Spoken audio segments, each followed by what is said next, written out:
Well, happy Friday. Back at it with Bishop on Air. Thanks for hanging out. Maybe we open up the Discord channel. Let me go ahead and get that set up while we're opening the show and letting people pour in live. If you are watching on really anywhere, you can see the Discord link. I'm going to go to that now.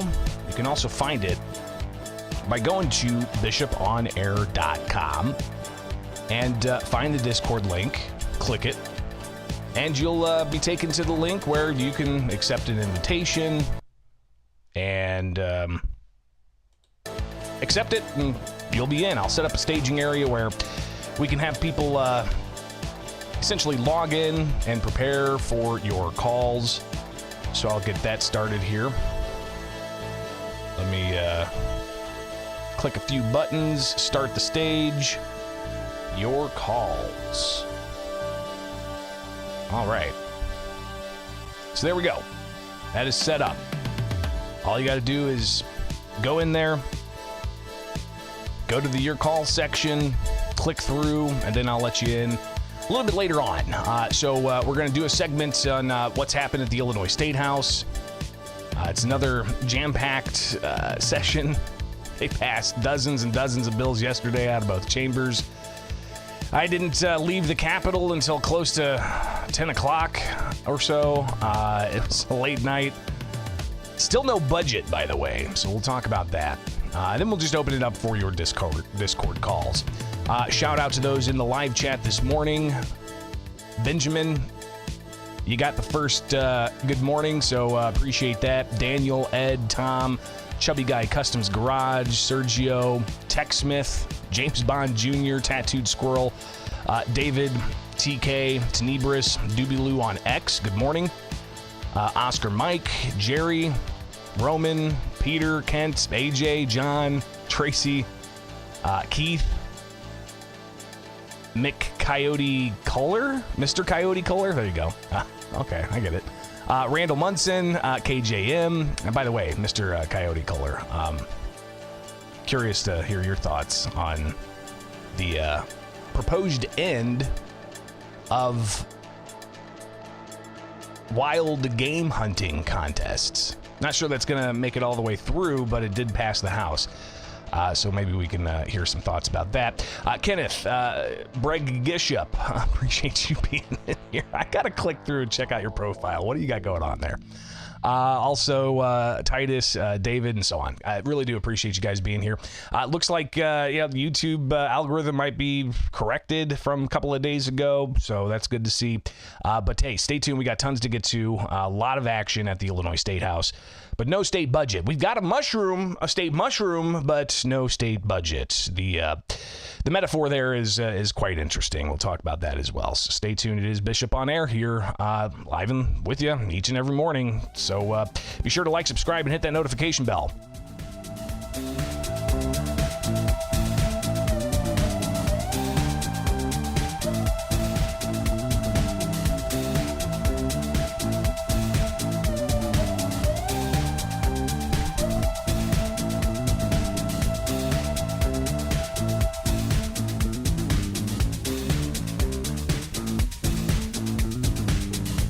On the eve of the final scheduled session day where they plan to adjourn at the Illinois State House, Illinois taxpayers don't know how the state plans to spend their money, but hey, we've got a state mushroom. That's right, a state mushroom. Welcome in. It's Bishop on Air. Like, subscribe, hit that notification bell. And don't forget, go to thecentersquare.com/Illinois, where you can stay updated with what's going on at the Illinois State House. It's what I do for my full-time gig. It's a nonprofit newswire service. You can donate, you can sign up for the newsletter, and stay plugged in with what's going on at the State House. So here we are. Today, Friday, May 24th, is the scheduled adjournment date for the House and the Senate, and we still don't have a budget. We were thinking that they could possibly drop the budget and have a first reading and get it through one chamber and then to the next chamber today, and then possibly have to stay past into midnight after Saturday, early Saturday morning. We could have it all wrapped up, but we didn't get a budget last night. So that means we could possibly see a long session day today, maybe some negotiations in closed doors. Maybe we'll see the budget drop at some point today, but then they're going to have to bring it up on Saturday and possibly go into Sunday morning early. So that's something that we're hearing at the Illinois State House. $50+ billion, right? The governor proposed a $52.7 billion spending plan back in February. But as the months progressed, it became more clear that, well, that's not necessarily going to be the grand total of the budget, because part of that's included more than $1 billion of tax increase proposals that Governor J.B. Pritzker had made. And that included increasing taxes on sports betting companies, doubling their tax rates, which opponents of it say that's just going to be pushed down to those who do sports betting. There was also a proposal to cap the retailers' credits they get for collecting sales taxes for state and local governments. That had a lot of pushback. You had another measure, $500 million worth, that was going to be capping the losses that businesses could take on their taxes. So a lot of businesses, the Chamber of Commerce, of course, chambers of commerce across the state opposing that, and even some changes to the standard deduction for taxes. So clearly, the idea was, hey, we're going to, have this new revenue from the proposed tax increases, but haven't really seen support for that or that advance. So that could be a major sticking point amongst the Democratic supermajority, by the way. Also behind closed doors, we're hearing rumblings about whether or not they're going to actually have the member projects, because members of the legislature, they have districts and they've got projects in their districts that they need, and some people call it pork, but it's stuff that's put into the budget to help out the local jurisdiction, but maybe it's also a way to secure some votes to get on the budget. So we still don't know what's going to happen with the budget. They have until May 31st to pass a spending plan with simple majorities. But here we have Memorial Day weekend on Monday. And are they going to go throughout all this weekend and then be done heading into Memorial Day? Or are they going to have to come back after Memorial Day and finish out the month? Again, still have yet to be seen. But if you see the headlines at thecentersquare.com, we have an official mushroom. That's right, ladies and gentlemen. We have an official mushroom. While Illinois taxpayers are in the dark on budget details, day before adjournment, they left the Capitol last night late without actually having a budget. But one thing they did do is they passed a measure to make a official state mushroom. Now, the metaphor for mushrooms in government, I don't know if you guys know this one. Are you familiar with it? There's the saying that staffers and rank and file, I would argue even members of the media, are treated like mushrooms at the Capitol. They're kept in the dark and they're fed manure. So we get an official mushroom yesterday, a bipartisan plan to have an official state mushroom. But still no budget. So clearly details on that will get out as we get them, and you can find that at thecentersquare.com. Some of the other headlines you'll see at thecentersquare.com. Illinois legislators approve a plan to assess mental health screenings in public schools. And this has got a lot of people riled up about whether or not you're going to have some privacy concerns and long-lasting impacts on K through 12 students who might have some kind of mental health assessment that is going to be with them for the rest of their existence. And I've got an interesting story about how, this could impact somebody long term. You've got this idea of assessing somebody's mental health at an early age, and maybe they get a diagnosis of some kind, or maybe they're being given a medication at some time in an early part of their life, and that could be a red flag for things later down the road. For instance, I had a friend back in middle school and high school, smart dude. I mean, he was just smart as a whip, read all kinds of history, knew math in and out, just, was very attentive in class. But apparently he had to take some kind of, antidepressant or something to that effect while he was in high school. And when he was graduating high school, he was lining up to go to West Point, because he wanted to be in the military. And from my understanding, he was not allowed into West Point because of the so-called mental health issues that they perceived he had from his medication. So, I mean, that's just one example of how, something early in an individual's life could have long-lasting impacts. But then you get into other questions, right? I mean, what if a kid is diagnosed with depression, even if they weren't depressed? It's just, they're going through puberty or whatever. Could that possibly be on their permanent record? I mean, and how could that impact, say, their rights to keep and bear arms, for instance? So, I've had people share with me that even their wives who go into postpartum depression, they might have a red flag and prohibiting them from having a Second Amendment issue because they went to go get medical treatment for it. So, yeah, it's something that has people concerned, but this measure that passed the State House, Illinois legislators approved plan to assess mental health screenings in public schools. And let's just read through this. My colleague Kevin Bessler put this together after a measure, Senate Bill 726, passed the House and is now on the way to the governor. So what it does, it would direct the Illinois State Board of Education to assess school districts' readiness for universal mental health screenings of students. And it passed the Senate unanimously earlier this month.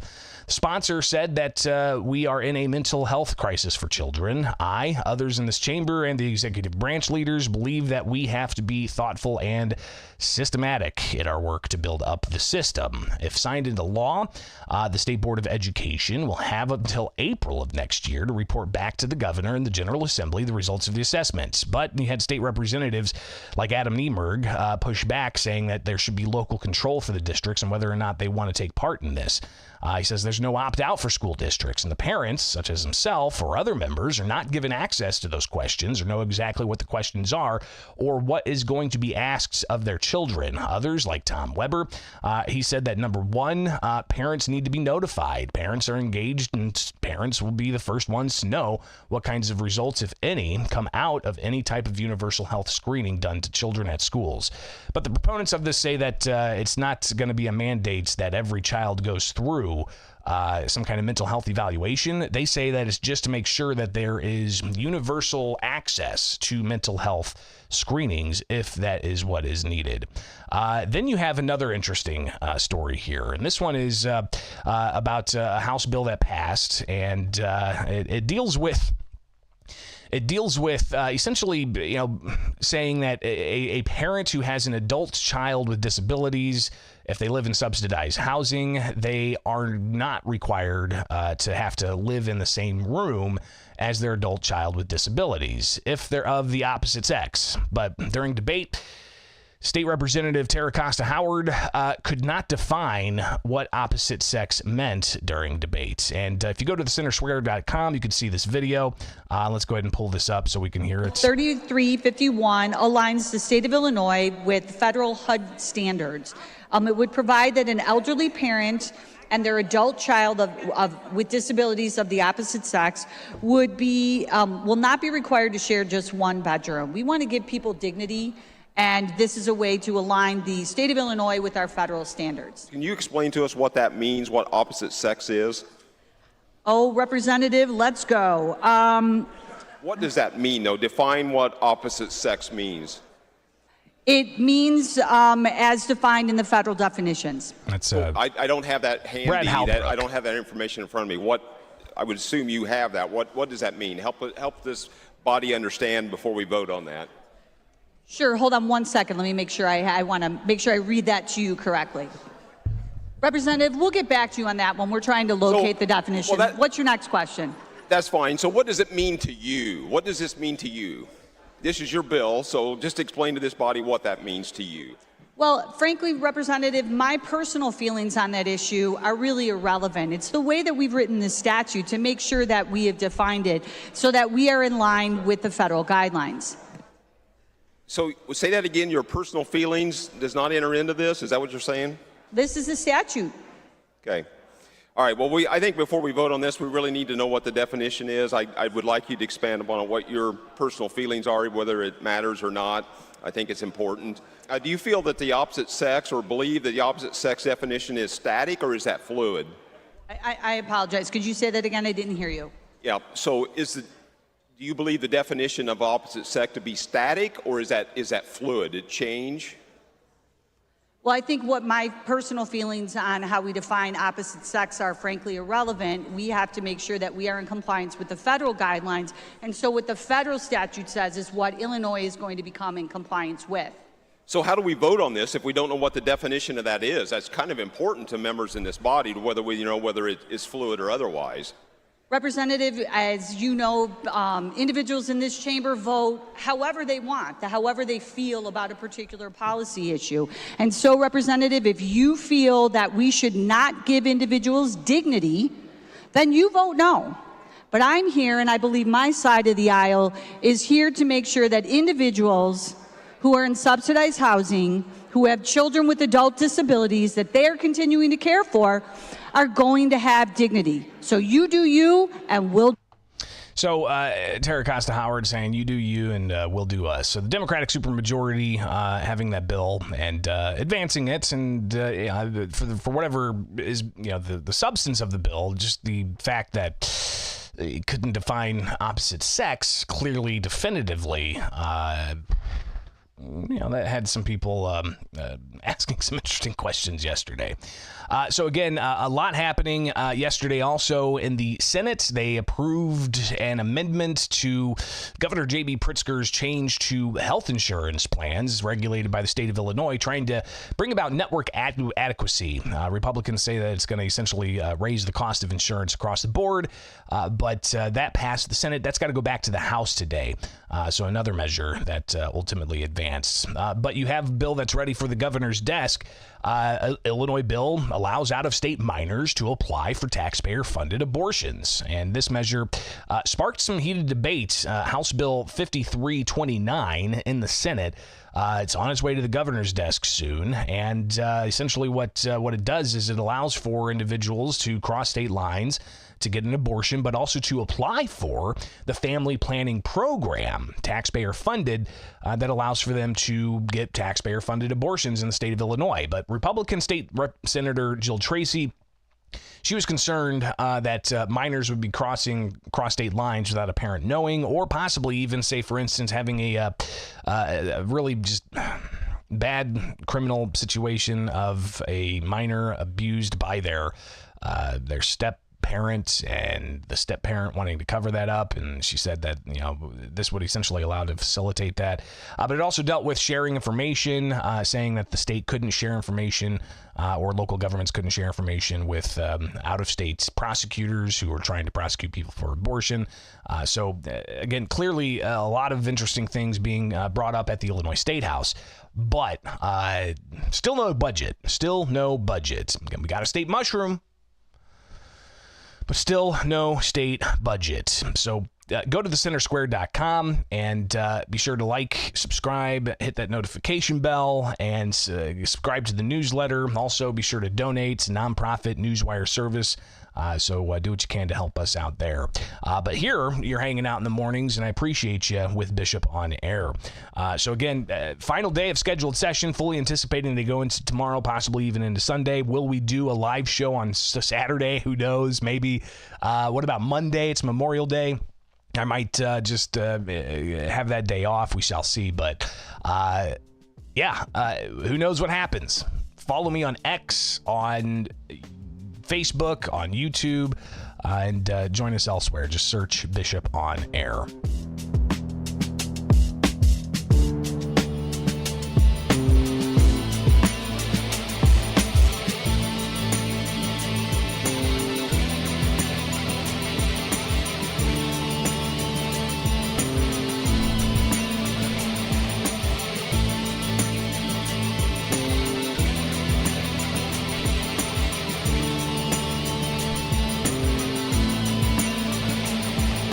All right, let's do that Discord. I'm only going to do it for about 10 minutes, so if you want to get in there, be sure to follow the link and accept the invite. Go to the Your Calls section, and in there you will see where you can join the staging area, and I can pull you up and we can have a conversation here. So join me again here with the Discord channel. We'll open things up. Anything you want to talk about, really.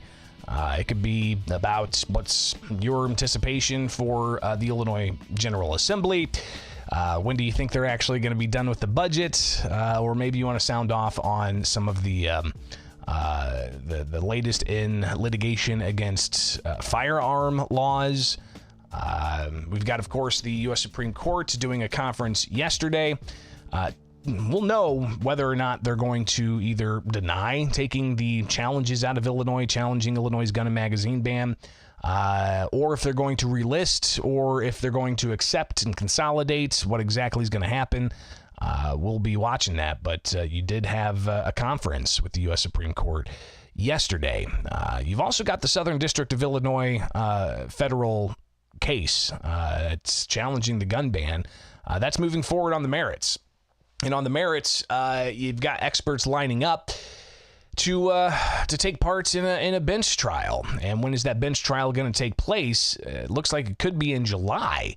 But one thing that's interesting is how the U.S. Supreme Court's decision on whether they're going to take the case from Southern District of Illinois and Northern District of Illinois.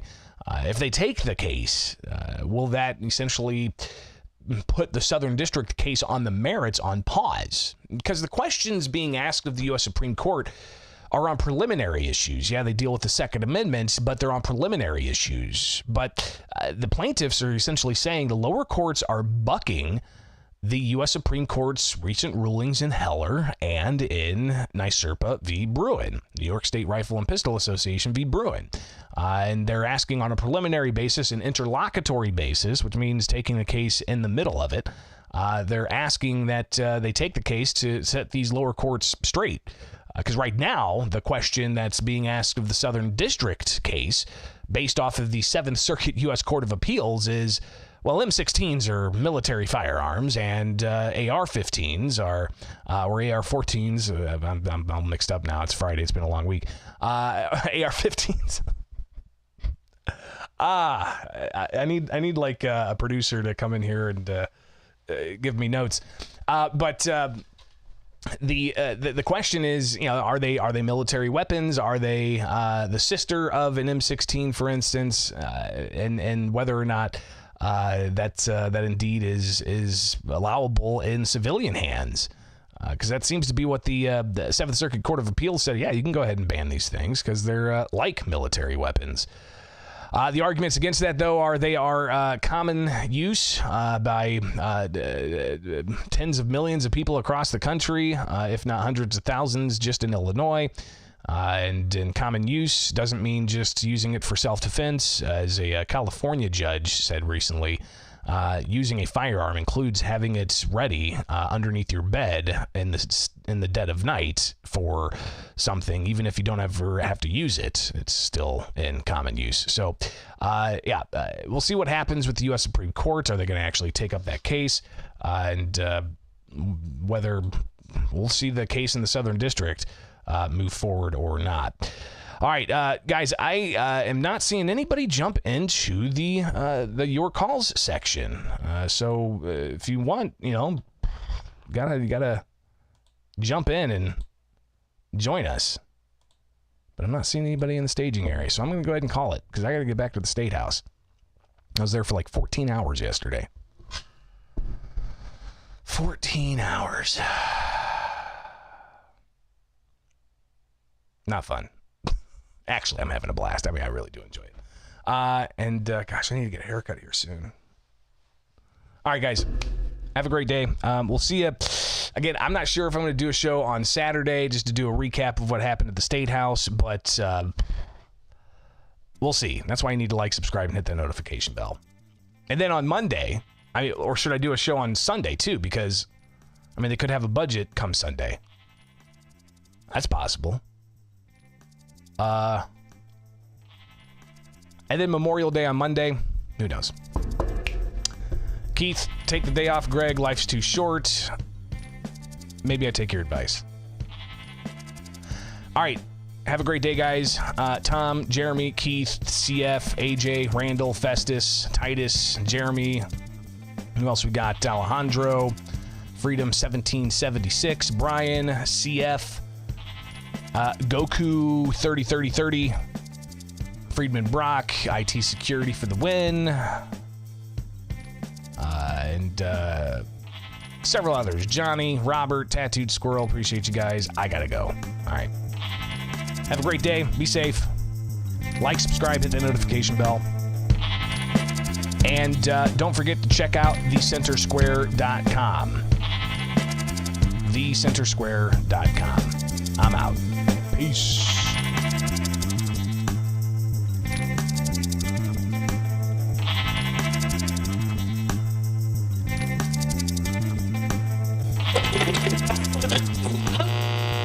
Call.